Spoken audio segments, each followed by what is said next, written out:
En dan zijn we nu aangekomen bij de jeugdprins van Beek. En dat is Twan de eerste.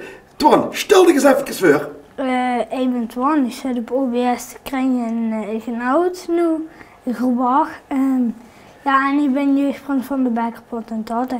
En hoe lang wisten het al dat ze prins moest werden? Ik wist het al vanaf 6 november.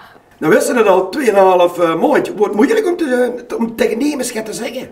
Nee, ik vond het niet moeilijk, maar papa en mam die hebben er wel een beetje mee te met. En vertel eens, hebben we die het wel stiekem verteld?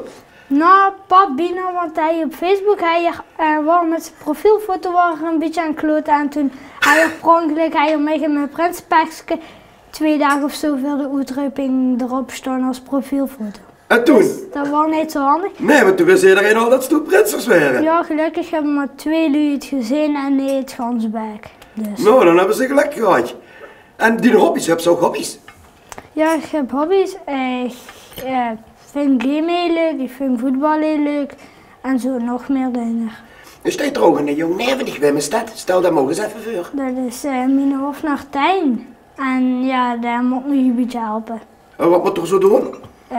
Ze hebben toch wel zo als ik naar de wc moet en nou drinken betalen. Betalen? Twan, heb je ook een lijfspreuk? Ja, ik heb ook een lijfspreuk. Laten we zeuren. Draaien, zwijgen, buigen, strak, potentaten en potentatinnekes. Het is vastelavond in een Beek, dus doen we dat 3 dagen lang lekker gek.